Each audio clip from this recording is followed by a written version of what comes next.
Since we did the whole pre-class situation, I don't know that good morning U.S. history is necessary, but good morning U.S. history. How are we? I hope you're well. I hope you're safe.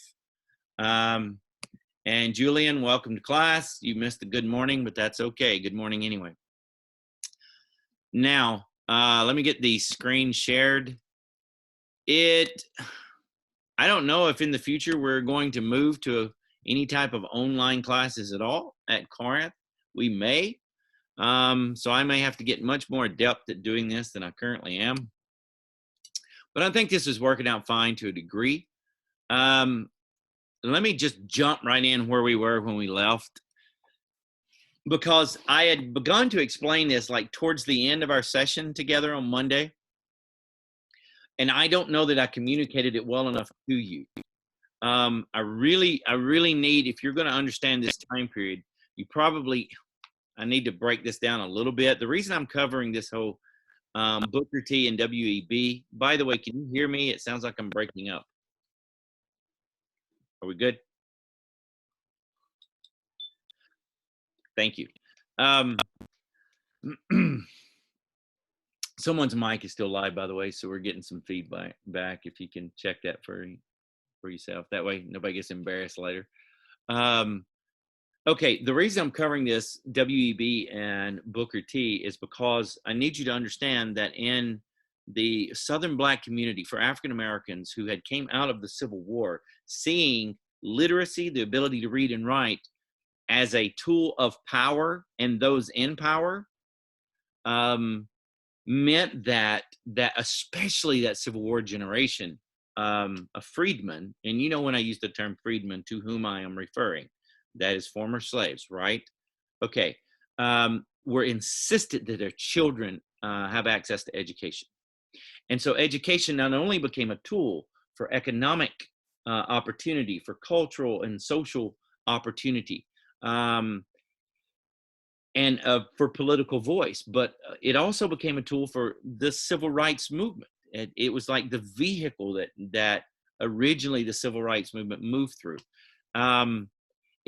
Educators, Porterman's Union, which is a railroad union, which African Americans were, it was pretty much a Black Porterman's Union, and the ministry. Those were the three areas that drove for 50 years, that drove the civil rights movement. And I don't think that actually gets enough credit. But especially at the turn of the century, literacy and education and access to education and education as a vehicle for civil rights was very important. And you're going to see that oftentimes WEB and Booker T are presented in history as being versus one another, adversaries, when in reality, both were advocating access to education. It was just a different type of education. We discussed that Booker T had the idea that economic independence could be attained through technical and agricultural education. And with economic independence would come, and with economic equality would come social equality. WEB was completely different. He had not been born into slavery. He was born in Massachusetts. He always excelled at school and always had access to school. He was a supporter of Pan-Africanism really early, before Pan-Africanism became a movement, like it would late, like the unity of the movement, in other words, like it would become in the 1920s. He was one of the early individuals that helped found the NAACP. He was an author. He wrote prolifically. Guys, he was the first Black American to receive a PhD from Harvard. I mean, that's rather significant. So he's a significant figure. So you can see that his background was one that was much different than Booker T's. And thus he had a different opinion. While Booker T preached the idea of, I'm not going to say earning equality, but that with economic equality would come social equality, WEB said, you're born with it. You're born with it. It shouldn't be something that you seek to attain, that you're born with equality. And he said that African Americans should be free to pursue a college education in advanced liberal arts education.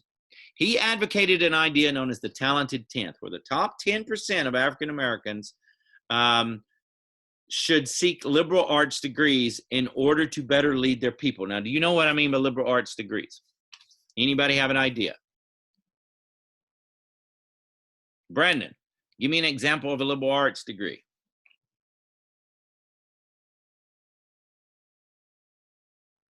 No? Cameron, give me an example of a liberal arts degree.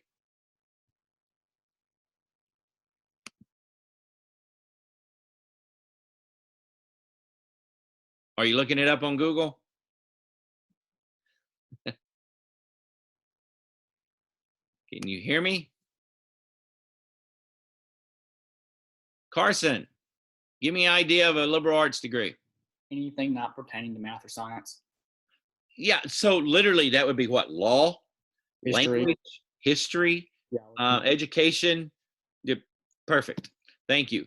Does everybody get that? He said that African Americans should obtain their degrees in law and finance and education, etc., so that they could better that they could go back to the community and better lead the African American community. He demanded civil rights now, and he was a bit more militant and felt that African Americans should more militantly strive for their rights. He felt that college educated African Americans would have the opportunity to address segregation much more effectively. And I understand that I was probably cutting out rather significantly when I was asking you. So, perfect time to remind you, if you have technical glitches, if it does glitch out on you in any capacity, Corinth Social Studies YouTube channel. Who has actually watched one of the videos and went back and checked their notes? Okay, who else?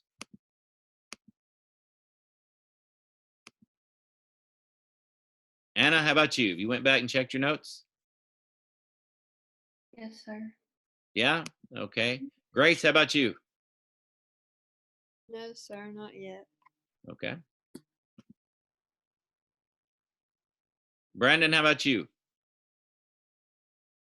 I've started to look back at the screenshots. Okay, good deal.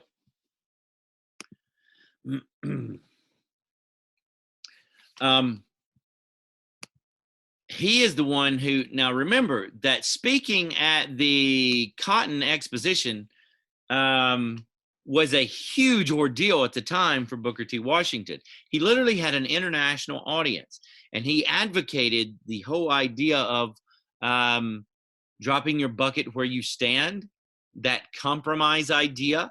And he was the giant of civil rights. He was the giant, well-known celebrity leader. He was the one who was a household name. He was the one that politicians spoke to.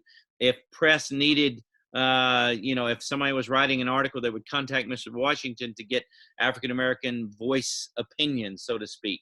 He was the guy. At that point in time, W.E.B. was not, okay? He was simply an academic writing in response to the civil rights giant. Quite frankly, Mr. Booker probably wouldn't have cared very much what W.E.B. felt about him. Follow?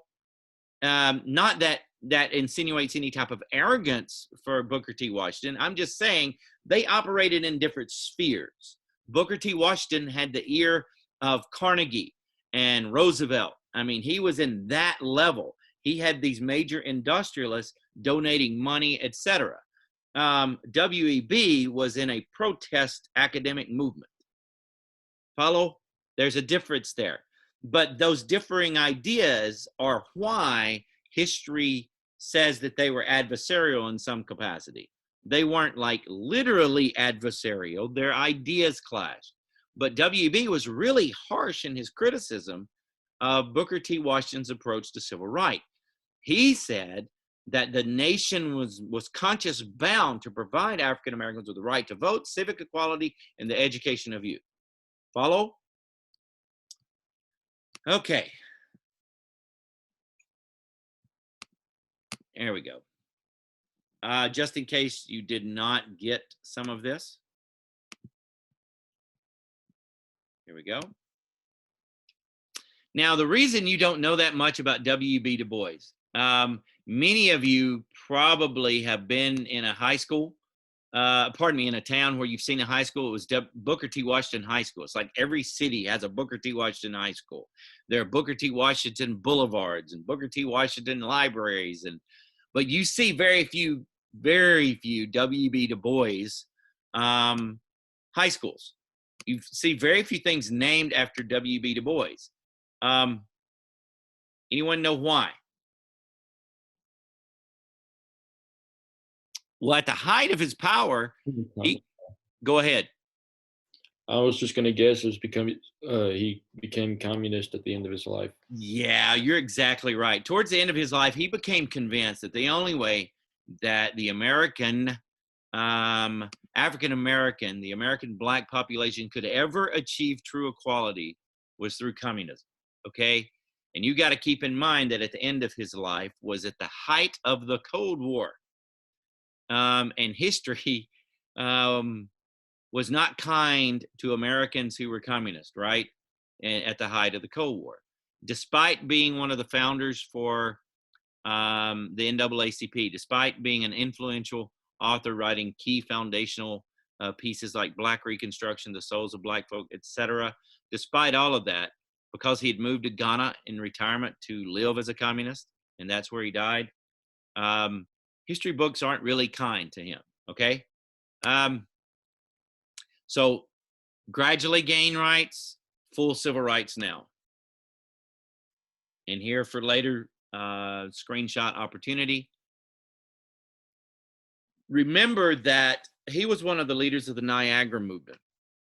The Niagara movement is this collection of individuals who met at Niagara Falls to discuss the plight of the black population in America. And it really did nothing for African Americans as far as accomplishing anything.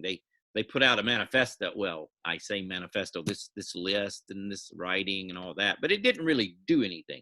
It didn't really gain any momentum. It fizzled out. The reason we remember, and because remember, there were a lot of different social movements at the time. The reason we actually remember the Niagara movement in history is because that group is what eventually went on to create the NAACP. Follow? By the turn of the century, Washington had become one of the most popular figures in America. He journeyed up and down the country, preaching the gospel of material wealth, moral virtue, and Christian character, while warning his audiences to avoid agitating for political and civil rights. He said that the best thing to do about civil rights was to let them alone and work at making a businessman of the Negro. He started the National Business League while he was in Tuskegee so that people could learn how to start a business, make a business, develop, and prosper. When I went to high school, they explored all the trades. The girls explored cooking, sewing, and handicrafts the first 2 years, and the last 2 years, they specialized. The last 2 years of my high school, I specialized in advanced dressmaking, so that when I graduated, my high school diploma, like your college degree, shows that I have a skill in advanced dressmaking. But Washington's optimism and his passion for industrial education was not shared by all. At Atlanta University in Georgia, the highly respected Harvard-educated sociologist and scholar of Black life, Dr. W.E.B. Du Bois, saw that despite Washington's conciliatory efforts, racial terror continued to rage across the South.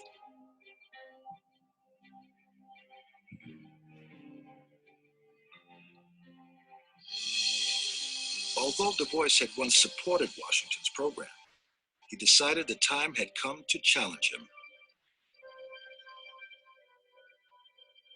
In 1903, he wrote The Souls of Black Folk with a chapter, Mr. Booker T. Washington and others. It was just this wonderful attack on all those who supported Jim Crow, including Booker T. Washington, in saying in a very forthright way, we cannot give up the right to vote. We cannot give up civil and political equality. We cannot accept being an unequal subordinate race in America. We claim for ourselves every single right that belongs to a freeborn American, political, civil, and social. And until we get these rights, we will never cease to protest and to assail the ears of America. W.E.B. Du Bois. By the early 1900s, Washington was the most influential Black man in America. His critics called him King Booker. He received financial support from powerful industrialists, including Andrew Carnegie and John D. Rockefeller. He was embraced by President Theodore Roosevelt. All of them enthusiastically endorsed his program of Black economic uplift within the framework of Black subordination and Jim Crow. As Washington's power increased, Du Bois's criticism became sharper, more personal. He has accepted revised constitutions. He has acquiesced in the Jim Crow car policy. He has kept dumb as an oyster in regard to peonage. He has even discovered that colored people can better afford to be lynched than white people can afford to lynch them. W.E.B. Du Bois. So the debate raged, right? But Booker T, he never anticipated, and you can see it in his writings. And keep in mind that Booker T had a very hard life initially, and that being carved out of iron early formed a lot of who he would become and how he thought. And he was economically and morally driven. I don't know if you understand that. And being morally driven and totally believing in the Christian concept and morality and Christian work ethic, from his writings, you get the idea. I'm not going to say naivety. I'm not calling the great Booker T. Washington naive. Let me put that on record. But I can say that in his writings, you can see that he never truly anticipated what Jim Crow would become. It's not as though he felt that there would be this intense violence and creation of this brand new 20th century KKK that would terrorize a population group. He literally said about the KKK, as you're going to learn later, that there's just no way that people would put up with that now. He was wrong in that regards. But in his defense, what Dr. Du Bois did not know, and what indeed history didn't find out until many decades later, is he, as we discussed in Monday's session, was actually privately funding a lot of these legal challenges to Jim Crow. So I got mad respect for him, but not because necessarily for his position on civil rights, but the way he carried himself in the time period, considering his initial foundation. Does that make sense to you guys? But regardless, while they debated on how to achieve equality and while everything was being written and while academics talked about it, the country itself still remained in the iron grip of Jim Crow, because Jim Crow had just been created, to remind you, in the 1890s. And by the time we get to the 1900s, zeros, right? 1900 through whatever, Jim Crow laws are in place throughout the South, not just the South, but in certain parts of the Midwest, which includes ball games and churches and restaurants and social gatherings and even in government buildings, public transportation, etc. So while the debate went on, the actual practical effects of Jim Crow tightened. Follow what I mean? It became the social norm, the economic reality, the political reality, the cultural reality. Children were being born into this system who did not know the freedoms that had been obtained by the Black population in the 1870s and 1880s, either economic freedom, cultural freedom, or political freedom. They didn't see Black senators and Black representatives in Congress or in state houses. They didn't see Black sheriffs and Black local politicians and mayors that had existed throughout the South in the 1870s and 80s. So you had this slave generation who came into freedom, who birthed the first generation afterwards, who were very vocal and had a brief moment of actual access to economic, political, and social equality. And then Jim Crow just ripped that away. Follow? And now you're having another generation born into Jim Crow.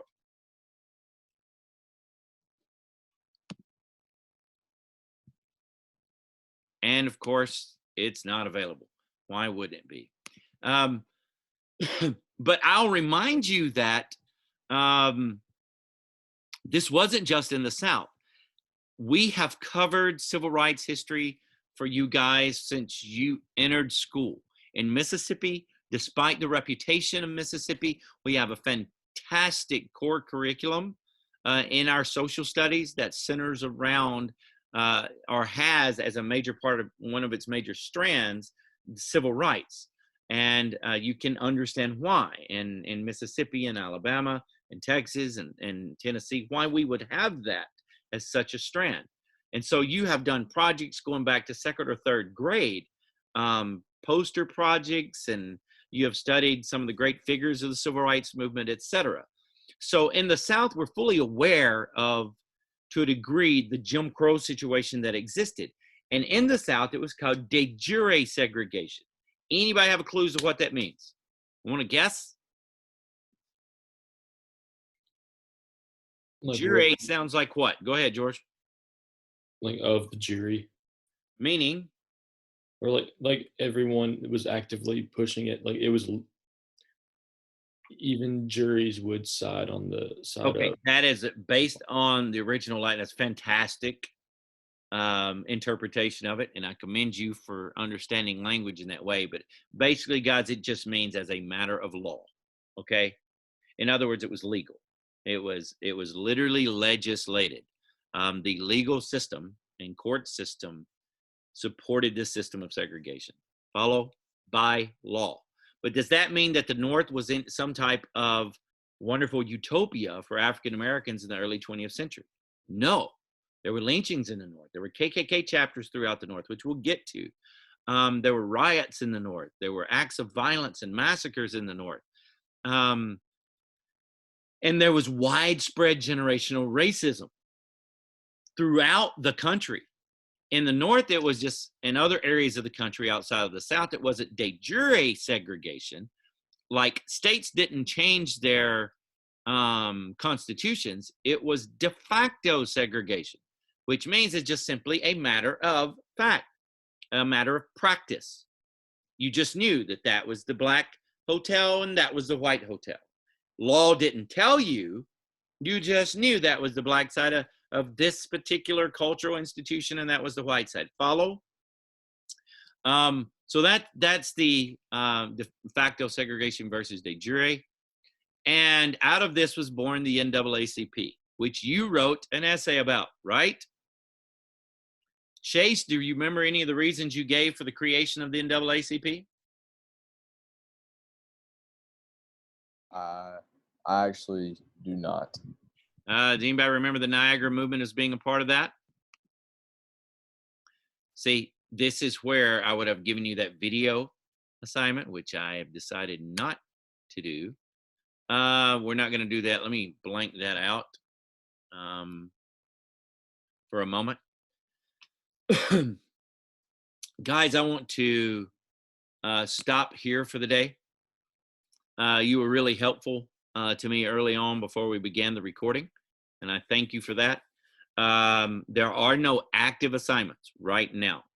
By the time we meet again, I will have an alternative to handwriting the notes, but I will also have handwriting the notes. It'll be handwriting the notes, or so I'll put some more power into your hands on how you best learn and you understand how you best learn. So I'll give you some options on that. I may actually give you 2 or 3 options for that. Okay. So with that in mind, if you have any further questions on where we're headed for the year, on grades, on content, on the timing of our next assignment, on anything, on how I'm creating a file of proof for you, I don't care. Any kind of question at all, you can hang out after I end the recording, and I'll stay here for just a few minutes to do some one-on-one answering of those questions for you, so you don't have to put that out there on YouTube for everyone to see your question, nor do your classmates have to see them as well. All right, so if you have a question, hang on after we stop the recording. Otherwise, right now, if you have a question about the content that was covered, go ahead and ask that, because others might have it as well.